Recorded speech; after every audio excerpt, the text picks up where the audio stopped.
I'm trying to get this. I literally can't. This giant Don't you have pocket tools? tree. Yeah, I do. You know what? I do have pocket tools. I started carrying my Leatherman on me again because it's always been in the car. This is like a tree branch of it. Ah! Oh my God. This is desert living. That's what this is. That was a giant thorn. How did that not go through my boot? George just lucky, I guess. George just lucky, I guess. Wow. All right. Well, what's up, guys? Welcome to a thorny episode. So what are we doing out here aside from digging thorns out of our shoes the size of a arm? We're about to go in there, City of Rocks. I was out here the other day. Maybe when were we out here? They don't know because that video hasn't come out yet, huh? Yeah, so that makes that irrelevant and you should move on.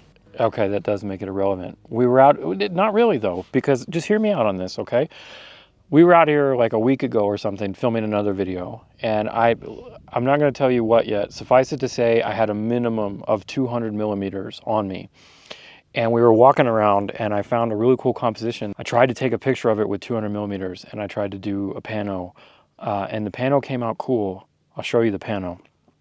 However, it was still too narrow and I didn't feel like doing like a giga pano, you know, and like stitching even more. I wanted to come back. That's why we're here, is because I want to come back and I want to show you guys, I want to take a look at like the difference between maybe a wide angle and a pano with a longer lens, and just kind of see like what, when, and why you might want to do either or, because this is going to be a good example of that. So here we go. No, you sit back down and put your sunscreen on. What? Oh, sunscreen. Gosh, camera lady is harsh. Do you see how she saves me like that? Like, because I got fried when I was outside working on my car. Please don't blow away. Yesterday. That was fun.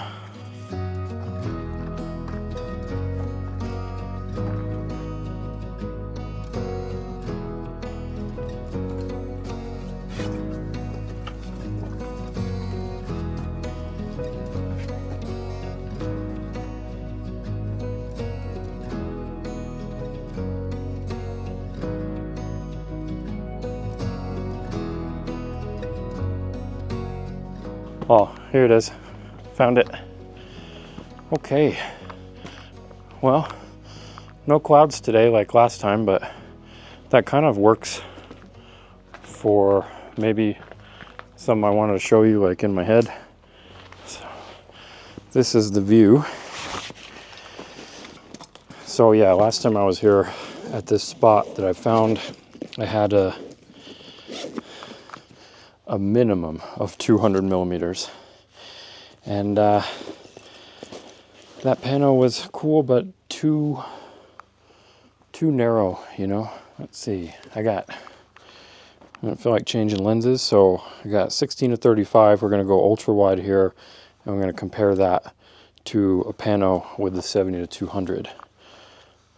My thought process here is like, it's easy to think always go wide, you know, when you want to shoot landscape, and that like landscape is wide. I made a lot of videos on why I love landscape with telephotos, but I just want to go over in my head like, Or even with a wide shot, you still might want a pano.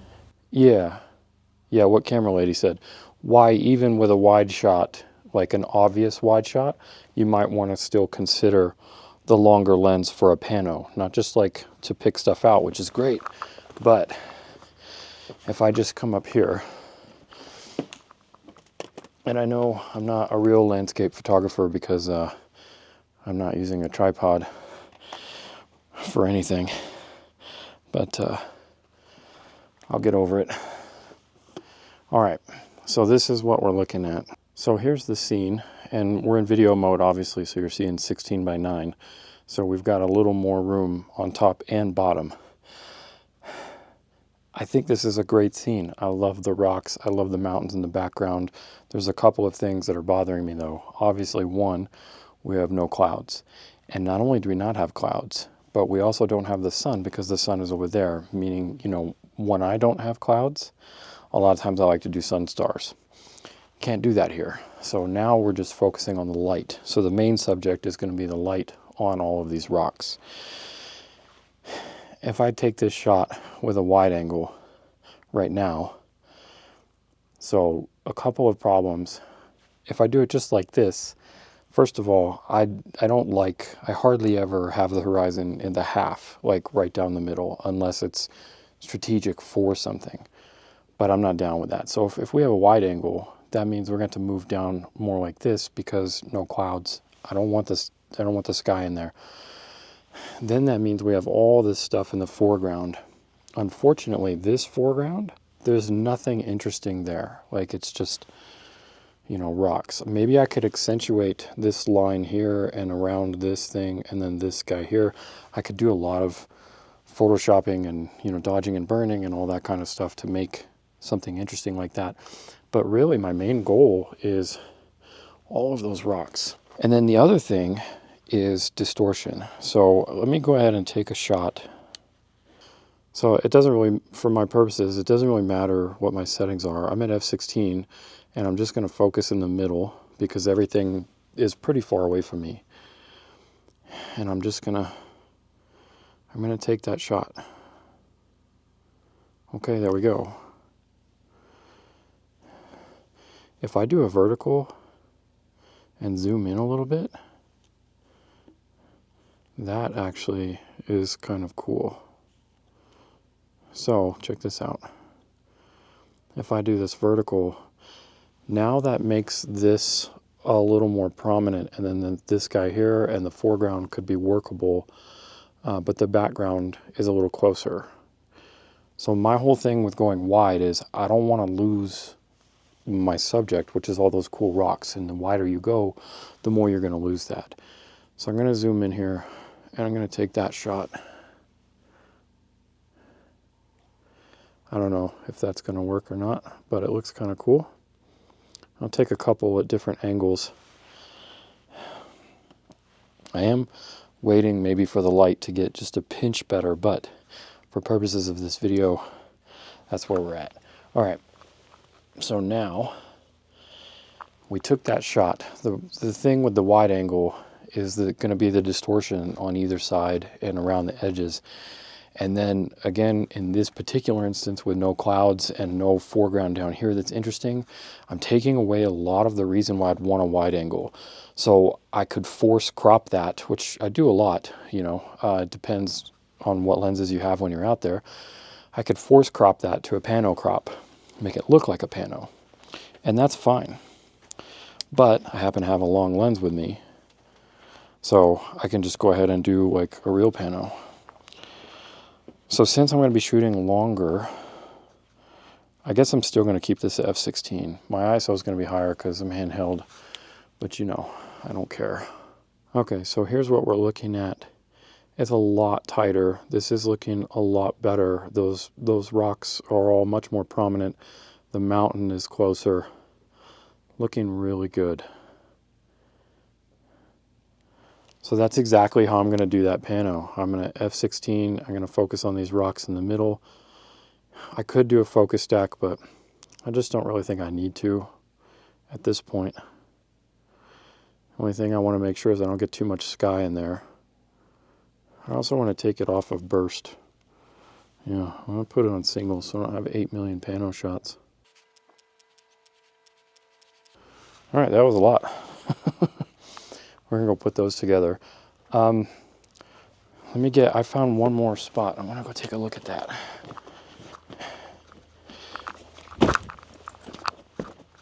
Right over here.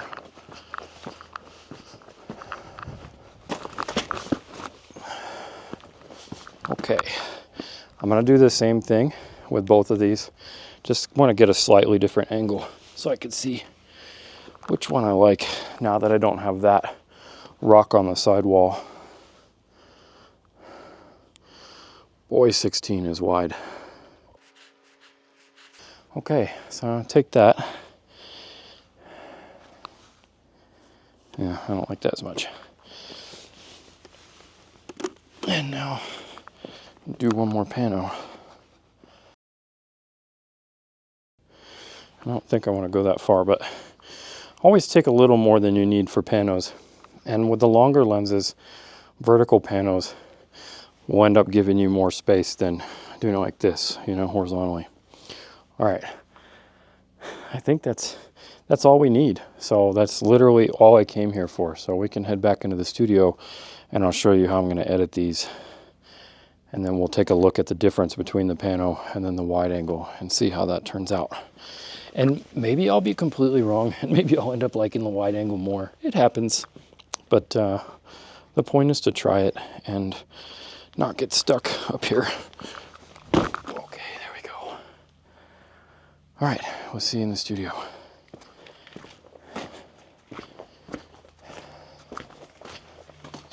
All right, got the goods. Let's jump right in and check them out. I'm just gonna grab everything that I want and open these up in Camera Raw first. Then I'm just gonna select them all and come in here and do merge to pano. All right, that looks pretty good. Let's just clean this up a little bit. All right, so all I did there was just a little preset and just a couple of adjustments there. All right, so I've cropped in a little bit on the wide angle here to try to match the pano. I did a 3:1 crop ratio, which just looked kind of decent. And it turns out that crazily, very serendipitously, the pano that I shot was actually perfectly a 3:1 ratio. I don't know how that worked out, but that was kind of cool. All right, so the first thing you'll notice definitely over here on the right is the distortion. And if I were to uncrop this and then see how wide it was over here, you would see that same distortion really bad. But over here, you can really notice it. With both this plateau and this tree and the rock here, everything on the right has been super distorted. Now this is probably obvious to a lot of you, but maybe not to everyone, especially if you're a kind of a beginner in landscape or you haven't done many panos or anything like that, or don't use long lenses. But the biggest deal here is definitely when you do the pano, especially when you're using long lenses, you're going to get more detail. So you can see here how everything looks kind of soft and muddled. And then on this bottom pano, all the way from the foreground to the background is super sharp. It's looking really good. All right, so hopefully that helped you maybe see a little bit from my perspective, pun intended, and why I wanted to go back to get that pano a little bit better and not use my wide angle. But if I did have a wide angle, you know, instead of doing this type of an image here, for a scene like this, I would have done something like this vertical shot. And for this, I was using the 16-35. So I had a little bit of a range there. And just looking at the scene through the lens and everything, I kind of decided that 16 was too wide because I knew I was going to get that distortion. So zooming in to 35 and then doing a vertical, even if I would have done a 35 and just done a wide angle at 35, because 35 is still considered a wide angle compared to, you know, using a longer lens and doing a pano. Even if I would have zoomed into 35, I would have gotten rid of that super wide angle and not been as affected by the losing the detail from cropping in and the distortion on the edges and stuff like that. So when I did this vertical shot at 35 too, not only am I gaining the detail and bringing the subject, which is the rocks, closer. I think in this case, like maybe I think I still prefer the pano, but in this case, comparing the 16mm wide to the 35mm vertical, I prefer the 35mm vertical. And here I'm just trying to make the best of what I have. If that's the only lens that I have, if you're just walking around and you only brought a wide angle and you have a zoom, then here I've made the most out of that zoom for me. But this scene really just screamed long lens pano to me. But there was also that point of being too long because, like I said in the beginning of the video, the lens that I had before was way too long. Starting at 200mm was just too much. And I just didn't feel like adding all the extra, you know, making a ginormous like gigapan pano type thing. So perspective is really important. Editing is really important. You know, the being able to envision like how I wanted to clean up this 35mm shot to give that still what I would consider a largely boring foreground, something a little more pop, it really makes a massive difference. And the more you learn how to edit and learn that kind of stuff, the better your images are going to be. And the more you're going to understand what you need to do in the field to prep you for in post and to make sure that you get the most out of your images. If you want to learn more about that stuff, check this out. Found some pretty cool landscape photography classes over here on Skillshare, which is the sponsor of today's video. And like this one here, like this guy's talking about what I was just talking about, like focal length and perspective and being able to see that kind of stuff. He's got some great examples, and it just really reiterates this kind of thinking and helps you put things in perspective. One thing I love about Skillshare is just the amount of different stuff that they have on there, stuff like this landscape photography and all kinds of things. But for me, it's definitely been like business and the marketing side and all that, you know, being a YouTuber and everything. So whatever it is you want to learn, whether it's business or art or anything kind of creative photography, they've definitely got a lot of stuff, and it's really well put together. And they gave me a really great deal for you guys. So the first 500 people that use my link down below, you'll get your first month for free. You can check them out down below. And massive shout out to Skillshare again for sponsoring this video.